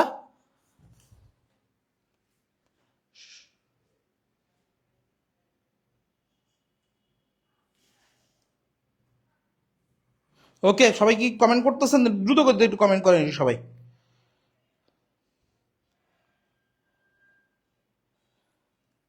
আচ্ছা আচ্ছা, এবার দেখেন কি জানি বলতেছিলাম, ভুলে গেছি ওইখান থেকে। তাহলে প্রতিষ্ঠা হয়, তাহলে প্রতিষ্ঠা হচ্ছে 51টা দেশ। আচ্ছা, এরপরে দেখেন সর্বশেষ দেশ, তার নাম হচ্ছে পোল্যান্ড। নাম কি বললাম? পোল্যান্ড। এই পোল্যান্ড ছিল হচ্ছে 51তম দেশ, ঠিক আছে। আচ্ছা, পোল্যান্ডের রাজধানী, এটা পরীক্ষা আসে এখান থেকে, দেখেন এটা পরীক্ষা আসে, ওয়ারস। ওয়ারস থেকে একটা জিনিস আসে, সেটা হচ্ছে ওয়ারস প্যাক্ট, মানে ওয়ারস প্যাক্ট বা ওয়ারস প্যাক্ট চুক্তি, বুঝতে পারছেন? প্যাক্ট না চুক্তি, তাহলে ওয়ারস প্যাক্ট বা ওয়ারস চুক্তি যেটা বলা হয়, এটা বেসিক্যালি যদি আপনাদেরকে আজকে শিখায় রাখি, বোনেদের শোনেন, ন্যাটো নাম শুনছেন? ন্যাটো, এই ন্যাটো হইতেছে বিপরীত যে জোট আছে সেটা হলো ওয়ারস প্যাক্ট, বুঝতে পারছেন? বিপরীত যে জোট আছে সেটার নাম হচ্ছে ওয়ারস প্যাক্ট চুক্তি। ওকে, এখন দেখেন সর্বশেষ দেশ বললাম, তাহলে এটা একটা বললাম ভাষা। ভাষা যদি বলি যে জাতিসংঘের মোট ভাষা কয়টা, জাতিসংঘের মোট ভাষা, তাহলে মোট ভাষাগুলো যদি বলা হয় মোট ভাষা কয়টা হবে, তাহলে মোট ভাষা হচ্ছে 6টা। বলেন তো কয়টা? তাহলে মোট ভাষা হচ্ছে 6টা, ঠিক আছে। তাহলে মোট ভাষা 6টা, এদের মধ্যে কার্যকরী ভাষা, কার্যকরী ভাষা, তাহলে কার্যকরী ভাষা কয়টা? কার্যকরী ভাষা হচ্ছে 2টা। তাহলে কার্যকরী ভাষা কি কি বলেন তো আমাকে? ইংরেজি একটা ভাষা, খুব ভালো করে জানেন, যে কোনো দেশেই হোক না কেন ইংরেজি থাকবে, আর একটা ভাষা অলওয়েজ থাকবে, সেটার নাম হচ্ছে ফ্রেঞ্চ ভাষা, ঠিক আছে। এই 2টা ভাষা হচ্ছে অলওয়েজ। আচ্ছা, জাতিসংঘ বিশ্ববিদ্যালয়, একটু জাস্ট কমেন্ট করে লিখে ফেলেন, দ্রুত লিখে ফেলেন। জাতিসংঘ বিশ্ববিদ্যালয়, জাতিসংঘ বিশ্ববিদ্যালয় এটা কোথায় অবস্থিত? জাতিসংঘ বিশ্ববিদ্যালয় অবস্থিত হচ্ছে টোকিও। তাহলে বিশ্ববিদ্যালয়, তাহলে টোকিও, টোকিও জাপান, ঠিক আছে, টোকিও জাপানে। আচ্ছা, জাতিসংঘ বিশ্ববিদ্যালয়ের পর জাতিসংঘ শান্তি বিশ্ববিদ্যালয়, তাহলে জাতিসংঘ শান্তি বিশ্ববিদ্যালয়, তাহলে শান্তি বিশ্ববিদ্যালয়, ঠিক আছে। শান্তি বিশ্ববিদ্যালয় অবস্থিত হচ্ছে, বিশ্ববিদ্যালয় অবস্থিত কোস্টারিকায়, তাহলে কোথায়? কোস্টা রিকা, ঠিক আছে, কোস্টারিকা, ওই কোস্টারিকা, কোস্টারিকা সান জোসে আর কি জাতিসংঘ শান্তি বিশ্ববিদ্যালয় অবস্থিত। ওকে, এই হইতেছে বেসিক আলোচনা গেল। আর জাতিসংঘের সদর তো বললামই যে কোথায় অবস্থিত, নিউ ইয়র্কে অবস্থিত। তাহলে এটা যদি বলা হয় যে এটার অ্যান্সার কোনটা হবে, অ্যান্সার হচ্ছে নিউ ইয়র্ক। আচ্ছা, এখন জাতিসংঘের যদি বলা হয় মোট অঙ্গ সংস্থান কয়টা, জাতিসংঘের মোট অঙ্গ সংস্থান হচ্ছে 6টা। তাহলে জাতিসংঘের, জাতিসংঘের, জাতিসংঘের মোট অঙ্গ সংস্থা, জাতিসংঘের মোট অঙ্গ সংস্থা 6টি, ঠিক আছে। আচ্ছা, এই 6টা সংস্থা আপনারা সবাই জানেন, ওই প্রথম থেকে বলে আসছি। আচ্ছা, জাতিসংঘ প্রতিষ্ঠা হয়, আপনারা জানেন জাতিসংঘ কি করে প্রতিষ্ঠা, প্রতিষ্ঠাতে কয়টা মোট সম্মেলন হয়েছিল বলতে পারবেন কেউ? প্রতিষ্ঠায় মোট সম্মেলন হয়, মোট সম্মেলন, সম্মেলন হয় 11টি। বলেন তো কয়টি? 11টি, ঠিক আছে। তাহলে জাতিসংঘ প্রতিষ্ঠায় মোট সম্মেলন হয় কয়টি? 11টি। এই জাতিসংঘ প্রতিষ্ঠায় মোট যেহেতু সম্মেলন হলো 11টা, এদের মধ্যে প্রথম যে সম্মেলন, সেই সম্মেলনের নাম হচ্ছে প্যারিস চুক্তি, সরি লন্ডন ঘোষণা, লন্ডন ঘোষণা। তারপর 2 নাম্বার আছে আটলান্টিক সনদ, ঠিক আছে, একে একে করে এরকম করে সর্বশেষ যেটা একদমই যেটা সর্বশেষ 11 নাম্বার যেটা আছে আর কি, ঠিক আছে, ওটার নাম হচ্ছে সান ফ্রান্সিসকো সম্মেলন। তাহলে সান ফ্রান্সিসকো সম্মেলন, এটা পরীক্ষায় আসে, ঠিক আছে। সান ফ্রান্সিসকো সম্মেলনের মধ্য দিয়ে 1945 সালে 24শে অক্টোবর জাতিসংঘ আনুষ্ঠানিকভাবে তার রূপদান কার্যক্রম করে। এই লন্ডন ঘোষণাটা যদি বলা হয়, লন্ডন ঘোষণা কবে থেকে, সেটা হচ্ছে 1941 সাল থেকে এটা হচ্ছে বেসিক কার্যক্রম শুরু করে থাকে আর কি, ঠিক আছে। তো এই ইনফরমেশনগুলো আপনাদের জানা দরকার, সবাই বেসিক্যালি অনেকেই জানেন, আবার একটু আপনাদের ঝালাই হয়ে গেল ব্যাপারটা। ওকে, একটু আপনারা একটু নেক্সট 10 নাম্বার কোশ্চেনটা অ্যান্সার করবেন। জাতিসংঘের দাপ্তরিক ভাষা 9, তার মানে বুঝতে হবে আপনাকে জাতিসংঘের যে 6টা ভাষার কথা বলেছিলাম এদের মধ্যে বলছে জাতিসংঘের দাপ্তরিক ভাষা নয়, একটা হচ্ছে রুশ ভাষার কথা বলছে, ফরাসি ভাষা, পর্তুগিজ ভাষা, আরবি ভাষা। তাহলে জাতিসংঘের মোট ভাষাগুলো তাহলে আপনাকে জানতে হবে, বলতে হবে জাতিসংঘের ভাষা নয় কোনটা। ঠিক আছে, তাহলে জাতিসংঘের, ওকে সবাই একটু অ্যান্সার করেন তো, একটু দ্রুত অ্যান্সার করে ফেলেন তো জাতিসংঘের ভাষা।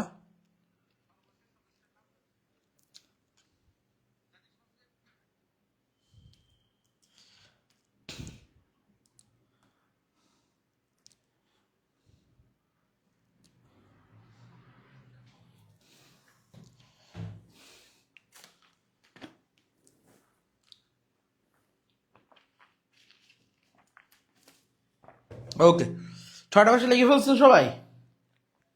আচ্ছা, ইংরেজি একটা ভাষা, ফ্রেঞ্চ একটা ভাষা, চায়নার যে ভাষা মান্দারিন ভাষা, রুশ ভাষা, স্প্যানিশ ভাষা, আর হচ্ছে কি ভাষা বলেন, আরবি ভাষা। হুম, এখন দেখেন এখানে পর্তুগিজ যে ভাষাটা আছে, এই যে পর্তুগিজ, তাহলে অ্যান্সার হচ্ছে পর্তুগিজ হবে না। অ্যান্সার কি বলেন তো? অ্যান্সার হচ্ছে কোন ভাষাটা নয় বলছে, তাহলে অ্যান্সার হচ্ছে পর্তুগিজ। বুঝতে পারছেন? এই ফরাসি ভাষাটাই কিন্তু, এটা কিন্তু ফ্রেঞ্চ ভাষা, এটা কোন ভাষা? ফ্রেঞ্চ ভাষা। ওকে, আরবি ভাষা তো অলওয়েজ আছে। ওকে, এবার দেখেন পরবর্তীতে যদি আমি বলি, হ্যাঁ, তাহলে সবাই সি নাম্বার দিয়েছেন। ওকে, জাতিসংঘের প্রথম মহাসচিব, তাহলে মহাসচিবের চ্যাপ্টারে আসি আমরা এবার। তাহলে জাতিসংঘের প্রথম মহাসচিব দেখেন, জাতিসংঘের যিনি প্রশাসনিক প্রধান, জাতিসংঘের প্রধানকে বলা হয় হচ্ছে মহাসচিব। জাতিসংঘের প্রধান হলো মহাসচিব। ঠিক আছে, আচ্ছা, তাহলে প্রথম যিনি মহাসচিব তার নাম হচ্ছে দ্যাগ হামার,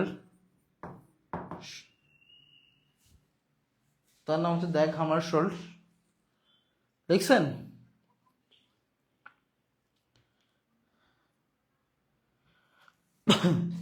ওকে, সরি, এটার নাম হচ্ছে ট্রিক ভ্যালি। কি বলি, প্রথমটার নাম ট্রিক ভ্যালি, 2 নাম্বার হচ্ছে দ্যাগ হামার শোল্ড, ট্রিক ভ্যালি। ইনি হচ্ছে নরওয়ের অধিবাসী। ঠিক আছে, আর 2 নাম্বার যদি বলা হয় তার নাম হচ্ছে দ্যাগ হামার শোল্ড। ঠিক আছে, ইনি হচ্ছে সুইডেনের অধিবাসী, সুইডেন। আর ইনি 1961 সালে, 1961 সালে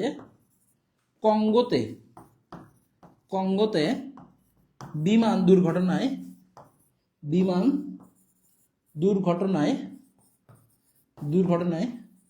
মৃত্যুবরণ করেন। ঠিক আছে, 1961 সালে কঙ্গোতে বিমান দুর্ঘটনায় মৃত্যুবরণ করেন। এরপরে ওনাকে শান্তিতে নোবেল পুরস্কার দেওয়া হয়, শান্তিতে মরণোত্তর নোবেল পুরস্কার প্রদান করে কাকে? দ্যাগ হামারশোল্ড। তাহলে উনি কোন দেশের অধিবাসী ছিলেন? সুইডেনের অধিবাসী ছিলেন। বুঝতে পারছেন? তাহলে কোথায় যাইতে ধরে উনি মৃত্যুবরণ করছেন? কঙ্গোতে। তাহলে অ্যান্সার কি হবে? কঙ্গোতে। তাহলে এখানে যদি বলা প্রথম মহাসচিবের নাম, তার নাম ট্রিক ভ্যালি। তাহলে ট্রিক ভ্যালি কোন দেশের ছিলেন? নরওয়ের ছিলেন। তাহলে নরওয়ের যদি বলা হয় রাজধানীর নাম কি? নরওয়ের রাজধানী হচ্ছে অসলো। আচ্ছা, 3 নাম্বার যদি মহাসচিবের নাম বলি, তার নাম হচ্ছে উথান। নাম কি? উথান। একে একে করে তার উনি হচ্ছে উথান। এই উথান 3 নাম্বার যিনি মহাসচিব, 3 নাম্বার মহাসচিব হচ্ছে উথান। তাহলে উথান ইনি হচ্ছে মিয়ানমারের। আচ্ছা, ভালো কথা, মিয়ানমার। ইনি 1971 সালে, 71 সালে আমাদের মুক্তিযুদ্ধ হয়েছে না? 1971 সালে মুক্তিযুদ্ধের সময়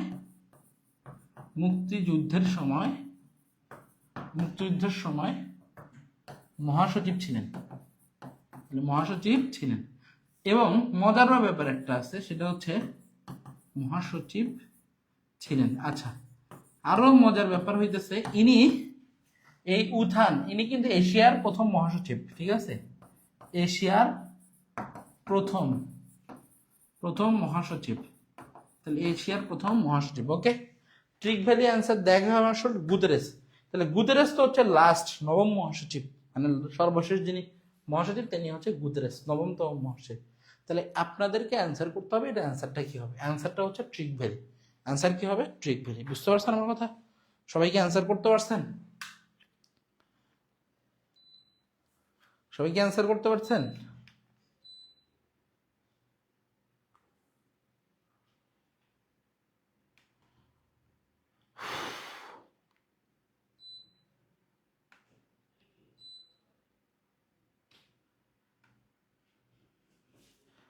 এটা সবাই একটু দ্রুত গতিতে একটু অ্যান্সার করে ফেলেন।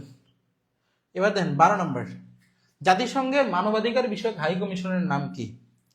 জাতিসংঘের মানবাধিকার বিষয়ে বলছে হাই কমিশনের নাম কি? এটা মৎস্যতে আপনাদের পরীক্ষা আসছিল, মৎস্য অধিদপ্তরে, ঠিক আছে? তাহলে মৎস্য অধিদপ্তরে যে পরীক্ষা আসছিল সেখানে আসছে আর কি। তাহলে সবাইকে একটু বলতে হবে যে জাতিসংঘের বর্তমানে হাই কমিশনের নাম কি আর কি, ঠিক আছে? সবাই একটু বলবেন আমাকে একটু, সবাই। ওকে, উত্থান আমাদের মুক্তিযুদ্ধের সময় ছিলেন, হ্যাঁ হ্যাঁ, সাবাস। মোস্তাফিজুর রহমান ভাই বলছেন। উজ্জ্বল খান বলছেন যে মুক্তিযুদ্ধের, বিসিএস ভাই। আচ্ছা, এবার দেখেন বলছে মুক্তিযুদ্ধের সময় ছিলেন উত্থান, ওকে। হ্যাঁ, কুট ওয়ার্ল্ড হেম হচ্ছে চতুর্থ, হ্যাঁ, থ্যাংক ইউ সো মাচ সবাইকে। আচ্ছা, এবার একটু সবাই একটু আমাদেরকে একটু বলবেন যে এইটা কি হবে। ওকে, ভলকার তুর্ক, দেখেন এখানে বলছেন জাতিসংঘের মানবাধিকার বিষয়ক যে হাই কমিশনার ভলকার তুর্ক, বলছে মিশেল ব্যাসেল, এবার বলছে রিকার্ডো লাগোজ, বলছে আন্দ্রে আজুলে, এটা অ্যাড্রে আজুলে দিচ্ছে, ওর নাম আন্দ্রে আজুলে আর কি, আন্দ্রে আন্দ্রে হবে আর কি, আন্দ্রে নয়েদ রয়, আন্দ্রে আজুলে। ওকে, ইনি আন্দ্রে আজুলে বিশ্ব ব্যাংকের সম্ভবত আর কি। ওকে, এখন একটু অ্যান্সার হচ্ছে, এটা যদি আমি ডিরেক্ট অ্যান্সার বলে দিই সেটা হচ্ছে এই ভলকার তুর্ক আর কি, ঠিক আছে? ভলকার তুর্ক, তাহলে ভলকার তুর্ক হইতেছে এটার সাথে সম্পর্কিত। ওকে,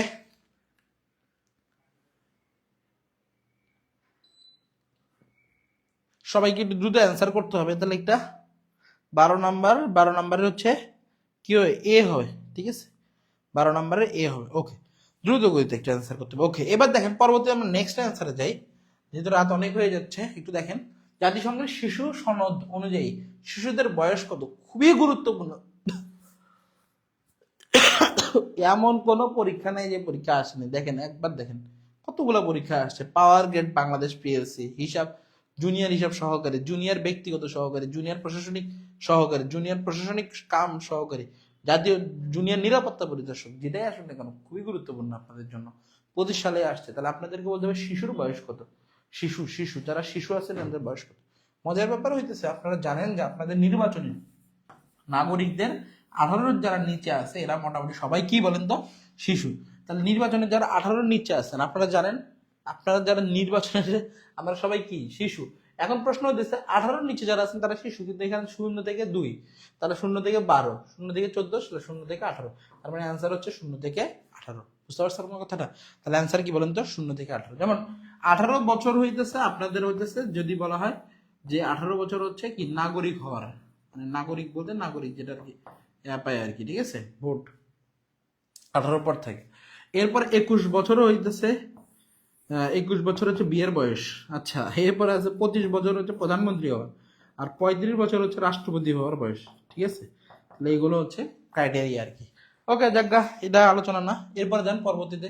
জাতিসংঘের পরিবেশ বিষয় খুবই গুরুত্বপূর্ণ, ইউনাইটেড নেশন এনভায়রনমেন্ট প্রোগ্রাম, এর সদর দপ্তর কোথায় অবস্থিত? এর সদর দপ্তর অবস্থিত হচ্ছে নাইরোবিতে।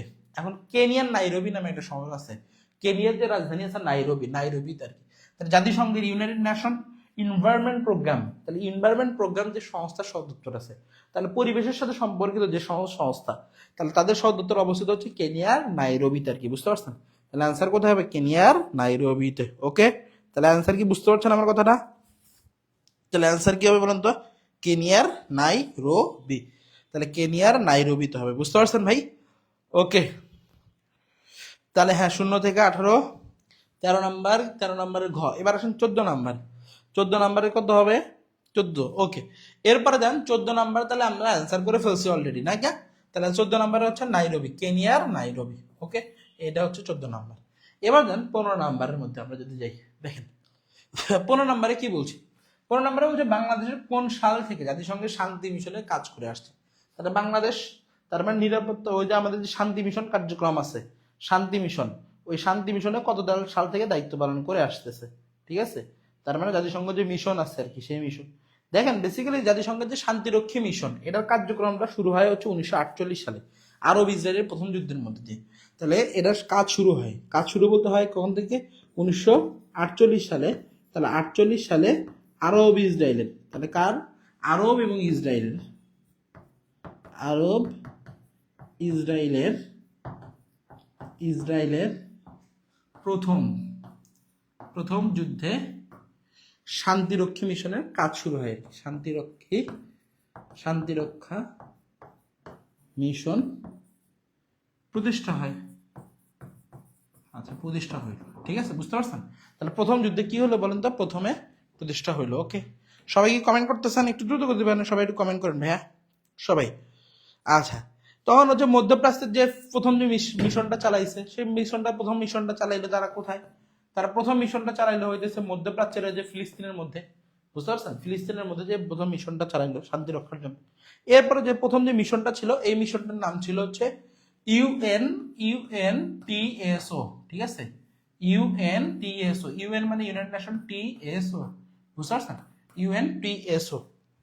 ওকে, তাহলে ইউনাইটেড নেশন বলছে ট্রাস্ট সুপারভাইজ অর্গানাইজেশন। আচ্ছা, এখন দেখেন এইখানে বলছে যদি পরীক্ষা সবথেকে গুরুত্বপূর্ণ একটা আছে, শান্তিরক্ষী যে দিবস আর কি, দিবস, শান্তিরক্ষী দিবস, এটা হচ্ছে 29 মে। তাহলে কোন মে? 29 মে। তাহলে এই শান্তিরক্ষী মিশন দিবস বলা হয় হচ্ছে 29 মে, ঠিক আছে? সবাই কি কমেন্ট করতেছেন? আচ্ছা, সবাই কমেন্ট করতেছেন, অসংখ্য ধন্যবাদ। আচ্ছা, অসংখ্য ধন্যবাদ। এই পর্যন্ত এখন লাস্ট স্বপ্ন বিলাসী কমেন্ট করেছেন, ইমরান হোসেন, ইমরান ভাই কমেন্ট করেছেন, আমির পদ্মজা, ওকে।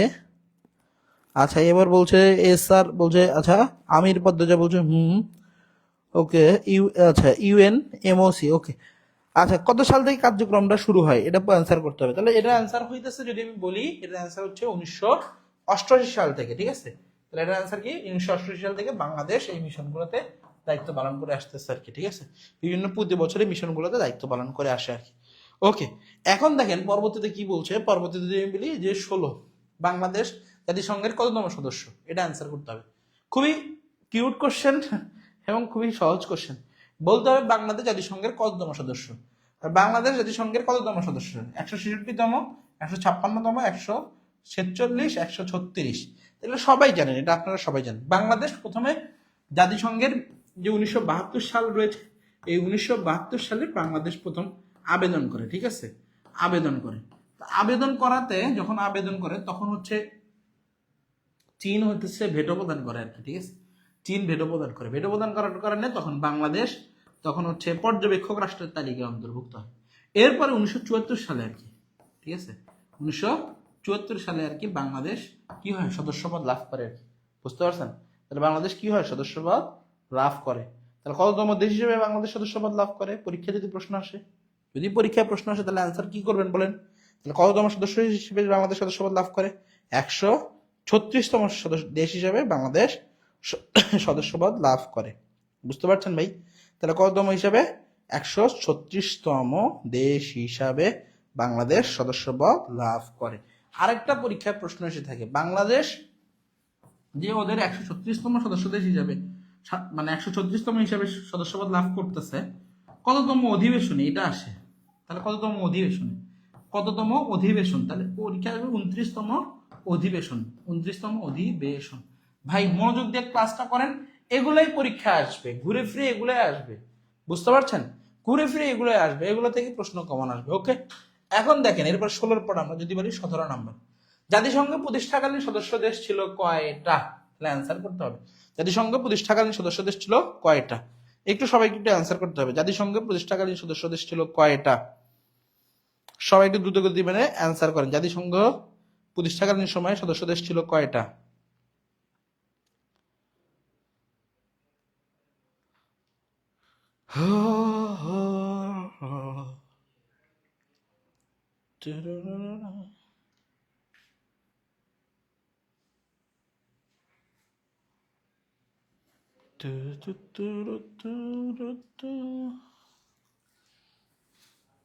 হ্যাঁ, 29তম। ওকে, এবার অ্যান্সার করেন, সবাই একটু অ্যান্সার করেন যে বাংলাদেশ প্রতিষ্ঠাকালীন সময় সদস্য দেশ ছিল কয়টা? সবাই এ আর রাহিম, রহিম না রাহিম, আচ্ছা রাহিম, রহিম ভাই কমেন্ট করেছেন 51টা। বুলু রয় কমেন্ট করেছেন 51। হিজবুল আহমেদ বলছেন 1751 হচ্ছে। এবার ইভা আপু কমেন্ট করেছেন 51। রোকসানা আক্তার বলছেন 51। তুলি বলছেন 1751। সাবাস আপু, ধন্যবাদ। এবার হচ্ছে আকলিমা সরকার 51, ফাতেমা ওকে 51। স্যার স্বাক্ষর করেছিলেন কয়টা দেশ? প্রথমে ভাই স্বাক্ষর করেছিলেন 50টা দেশ। প্রথমে স্বাক্ষর করেছিলেন 50টা দেশ, পরবর্তীতে প্রথম স্বাক্ষরে 50টা দেশ, পরবর্তীতে 51টা দেশ, পরে লাস্টের দিকে আইসা, বুঝতে পারছেন, লাস্টের দিকে আইসা তখন হচ্ছে এই পোল্যান্ড সর্বশেষ সদস্য দেশ হিসেবে স্বাক্ষর করেন আর কি। ঠিক আছে, ওকে। হ্যাঁ, 50 আর 51, ওকে, এটা তো সবাই জানেন, এটা তো ইজি কোশ্চেন আর কি। ওকে, তাহলে এর অ্যান্সার হচ্ছে 51টা, আপনারা সবাই জানেন আর কি। এরপর দেখেন পরবর্তীতে যদি বলি 17 নাম্বার গেল, 18 নাম্বার, সর্বশেষ জাতিসংঘের কততম অধিবেশন অনুষ্ঠিত হয়? সর্বশেষ জাতিসংঘের কততম অধিবেশন অনুষ্ঠিত হয়? তাহলে সবাইকে একটু বলতে হবে, সর্বশেষ জাতিসংঘের কততম অধিবেশন অনুষ্ঠিত হয়? সর্বশেষ মানে 2025 সালে সর্বশেষ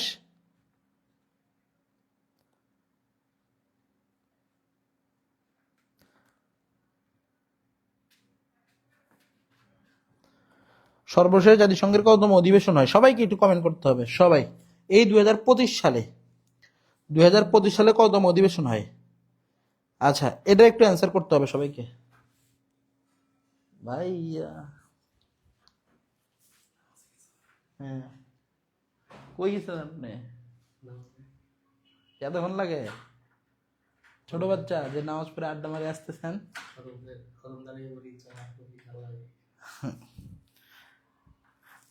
নামাজ পড়ে ভদ্র ছেলের মতো বাসায় আসতে হয়। দেন একটা, এটা জানি তো। ওকে, এবার দেখেন বলছে সর্বশেষ জাতিসংঘের কততম অধিবেশন অনুষ্ঠিত হয়? তাহলে আপনাদেরকে আনসার করতে হবে 76, 78, 79, 80। তাহলে এটা আনসার কি হবে বলেন তো? রিসেন্ট 2025 সালে ডক্টর মোহাম্মদ ইউনূস 80তম অধিবেশনে, 2025 সালে, 2025 সালে কততম অধিবেশন? 80তম অধিবেশনে বক্তৃতা প্রদান করেন, তাই না? 80তম না নাকি 79তম? এই যে ভুল করা যাবে না, সাফওয়ান হাসান, সৌরভ ভাই, ভুল করা যাবে না ভাই।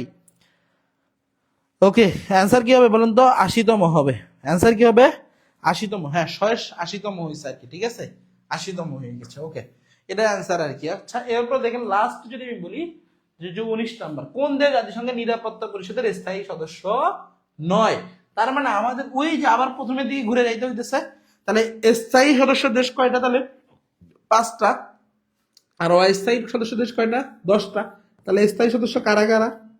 দেখেন আমার সাথে বলেন, যুক্তরাষ্ট্র, যুক্তরাষ্ট্র, যুক্তরাজ্য, চীন, রাশিয়া, ফ্রান্স। তাহলে অ্যান্সার কি বলুন বলুন তো? যুক্তরাষ্ট্র, যুক্তরাষ্ট্র, যুক্তরাজ্য, যুক্তরাজ্য, এরপরে কি? এরপরে চীন, রাশিয়া, আর হচ্ছে ফ্রান্স। ঠিক আছে, যুক্তরাষ্ট্র, যুক্তরাজ্য, চীন, রাশিয়া, ফ্রান্স। তাহলে আপনি খুব ইজি হতে বলবেন যুক্তরাষ্ট্র, যুক্তরাজ্য, চীন, রাশিয়া, ফ্রান্স, যুক্তরাষ্ট্র, যুক্তরাজ্য, চীন, রাশিয়া, ফ্রান্স, যুক্তরাষ্ট্র, যুক্তরাজ্য, চীন, রাশিয়া, ফ্রান্স। এই 5টা দেশ। তাহলে এই 5টা দেশের বাইরে যা হবে তা কি? অস্থায়ী। 5টা দেশের বাইরে যা হবে তা কি? অস্থায়ী। আর এর মধ্যে যদি হয় তাহলে হচ্ছে কি? স্থায়ী। বুঝতে পারছেন? আরেকটা এখান থেকে একটা জিনিস শেখার আছে, সেটা হচ্ছে G4 নেশন, G4 নেশন নামে ন্যাশনাল স্টেট আছে। এটা হচ্ছে জাতিসংঘের স্থায়ী সদস্য হইতে চায়। যেমন যেমন ব্রাজিল, বুঝতে পারছেন? ব্রাজিল স্থায়ী সদস্য হইতে চায়। এরপর আছে কি? এরপরে ভারত, ভারত আছে স্থায়ী সদস্য হইতে চায়।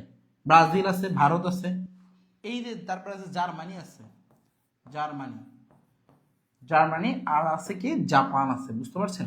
এই যে 4টা দেশ আছে, এই 4টা দেশ হইতেছে স্থায়ী সদস্য হইতেছে। দ্যাটস ওয়াই এদেরকে বলা হয় G4 নেশন, যদি পরীক্ষায় কোনো কারণে আসে তাহলে G4 নেশন। আর যারা অস্থায়ী এদের মেয়াদ কয় বছর? 2 বছর করে। বলেন তো কয় বছর? 2 বছর। তাহলে অ্যান্সার হচ্ছে তাহলে বলছে কোন দেশটি জাতিসংঘ নিরাপত্তা সদস্য নয়? তাহলে জাপান, ফ্রান্স, চীন, রাশিয়া, তারপর জাপান। তার মানে জাপান হচ্ছে। আর একটা ব্যাপার হচ্ছে জাপান দ্বিতীয় বিশ্বযুদ্ধের সময় পরাজিত হয়েছে। বুঝতে পারছেন? জাপান, জার্মানি এরা পরাজিত হয়েছে, এই কারণে এদেরকে স্থায়ী সদস্য দেওয়া হয় না। বুঝতেছেন?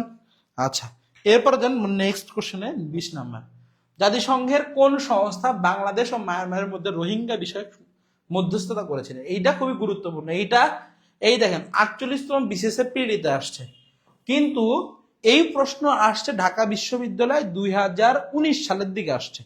বুঝতে পারছেন? তার মানে আপনি বিগত বছরের যদি প্রশ্নগুলো ভালো করে পড়েন যদি ভালো করে পারেন তাহলে এই প্রশ্নে অ্যান্সার করতে পারবেন। তাহলে জাতিসংঘ ও বলছে বাংলাদেশ ও মায়ানমারের মধ্যে রোহিঙ্গা বিষয়, তাহলে রোহিঙ্গা বিষয় যারা আছে, তাহলে রোহিঙ্গা বিষয় যদি বলি আমি এখানে যে শরণার্থী বিষয়ক যে সংস্থা আছে ইউএনএইচসিআর, তার মানে দেখেন এখানে মিলায় নেন, বলছে ইউএনডিপি, দেখেন ইউএনডিপি, তাহলে এটা কি অ্যান্সার হবে না। এবার বলছে ইউনিসেফ, ইউনিসেফ সিইএফ, তাহলে দেখেন ইউনিসেফ, এটা কি অ্যান্সার হবে না। ইউএনএইচসিআর, দেখো বলছে ইউএনএইচসিআর, এরপর হচ্ছে ইউনেস্কো, তাহলে ইউনেস্কো এটা অ্যান্সার হবে না। তাহলে অ্যান্সার কি হবে বলেন, ইউএনএইচসিআর। তাহলে এখন দেখেন ইউএনডিপি বলছে ইউনাইটেড নেশন ডেভেলপমেন্ট প্রোগ্রাম, এ বলছে ইউনিসেফ, ইউনিসেফ তো জানেন যে শিশু বিষয়ক সংস্থা, ঠিক আছে, ইউনাইটেড নেশন যে চিলড্রেন ফান্ড আর কি। এ বলছে যে কি ইউএনএইচসিআর, ইউনাইটেড নেশন বলছে হিউম্যান হিউম্যান, যদি বলা হয় যে হিউম্যান ইউএনএইচসিআর, ওকে, তাহলে অ্যান্সার হইতেছে কি হবে, ইউএনএইচসিআর হবে, ঠিক আছে। তাহলে ইউএনএইচসিআর, ইউনাইটেড নেশন বলছে ইউনাইটেড নেশন হাই কমিশনার, এটা হচ্ছে হাই কমিশনার ফর রিফিউজিস, এটা অ্যান্সার হচ্ছে রিফিউজি। তাহলে United Nation High Commissioner for refugees, এটা হচ্ছে অ্যান্সার। বুঝতে পারছেন আমার কথা? তাহলে দেখেন এইখানে যদি বলি যে 20 নম্বরের অ্যান্সার হচ্ছে ইউএনএইচসিআর, সরি কই গেল, এই ইউএনএইচসিআর, তার মানে হচ্ছে অ্যান্সার হচ্ছে ক নাম্বার। বুঝতে পারছি ভাই? তাহলে এটাই অ্যান্সার হবে। ওকে, তাহলে সবাই একটু আমাকে একটু জাস্ট কমেন্ট করে একটু জানাবেন, যারা শেষ মুহূর্ত পর্যন্ত আছেন, প্রায় 160 জনের মতো আছেন বা 150 জনের মতো আছেন, আপনারা একটু আমাকে জাস্ট কমেন্ট করে জানান যে একটু আমাকে জাস্ট কমেন্ট করে জানাবেন যে আজকের ক্লাসটা আপনারা থেকে কিছু শিখতে পারছেন কিনা, ঠিক আছে। আমি আপনাদেরকে গতানুগতিক খুব সহজ প্রশ্নগুলো দেই নেই, একটু তুলনামূলকভাবে বিগত বছর যেগুলো আসছে এই প্রশ্নগুলো নিয়ে রিভিউ করার চেষ্টা করেছি, একটু আমাকে বলবেন।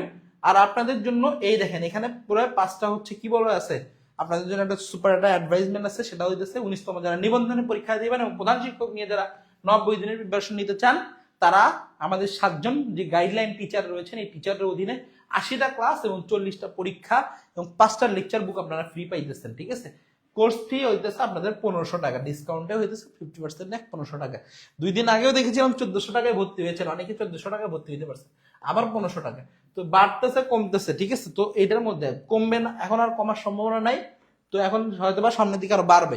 এখন দেখেন এরপরে বলছে কি এই নাম্বারে আপনি 1500 টাকা পাঠাবেন, ঠিক আছে, নিবন্ধন বা প্রাইমারি লিখে রাখেন, আপনাকে গ্রুপে পাঠিয়ে দিবে আর কি, ঠিক আছে। তো আপনারা এখন আমাকে বলবেন আজকে যে আপনারা কিছু শিখতে পারছেন কিনা আজকে ক্লাসে। আলহামদুলিল্লাহ অনেক বেশি শিখতে পেরেছি। আচ্ছা দেখেন রোজা ছিলাম আমরা সবাই, তো রোজা দেখে জানি না কতটুকু কি করতে পারছে আপনাদের জন্য। ওকে, আপনারা সবাই একটু আমাকে জানাবেন আজকে ক্লাসটা আপনাদের জন্য কেমন হয়েছিল এবং কিভাবে হয়েছিল, একটু সবাই একটু বলবেন আমাকে। বোঝানোর ধরন খুবই ভালো, স্বপ্ন বিলাসী। ধন্যবাদ আপনাদের সবাইকে, যারা যারা আজকে ক্লাসটা আমার সঙ্গে সহযোগিতা করেছেন এবং আমাকে ক্লাসটার মধ্যে ছিলেন, আপনাদের সবাইকে অসংখ্য ধন্যবাদ। ভালো লাগছে স্যার, আপনার অনেক কষ্ট হোক করাইছেন। ওকে, ভর্তি হইতে চাই, হ্যাঁ উজ্জ্বল খান বিএসসি ভাই, আপনি একটু নিবন্ধন বা প্রাইমারি লেখে জানান, ইনশাল্লাহ ভর্তি হইতে পারবেন। অসাধারণ ক্লাস তুলি বলছেন যে ক্লাস ভালো লাগছে স্যার, কিন্তু পড়ানোর সময় প্রশ্নের সামনে দাঁড়াইলে উত্তর সমস্যা হয়। ঠিক আছে, নেক্সট টাইম আপু তুলি আপু, আমি নেক্সট টাইম আর দাঁড়ানোর চেষ্টা করবো না, ঠিক আছে। আচ্ছা স্যার আপনার ক্লাস ভালো লাগে, পারুনীল, ওকে, আলহামদুলিল্লাহ সবাই অনেক বলতেছেন। ওকে আলহামদুলিল্লাহ স্যার, অনেক ভালো, অনেক সুন্দর ক্লাস ছিল, অনেক কিছু শিখতে।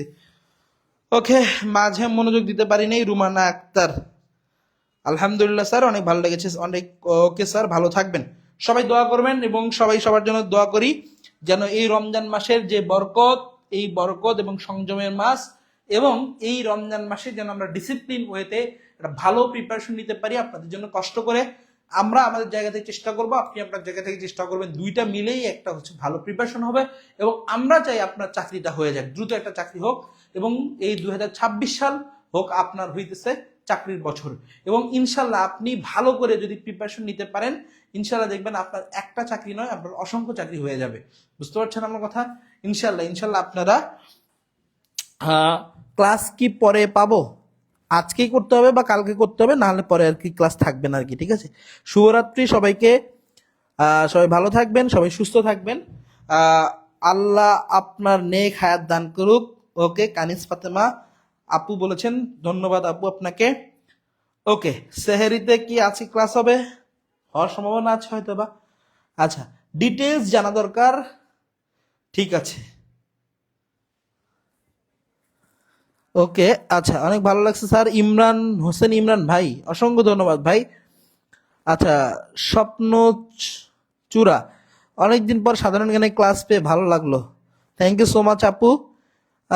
জিনান ইসলাম বলছেন ভালো। ওকে, আলহামদুলিল্লাহ, সবাই ভালো থাকবেন, সবাই সুস্থ থাকবেন, সবার জন্য। হায় রে হায়, আরে বাহ, শেষ করি। Finish. Finish.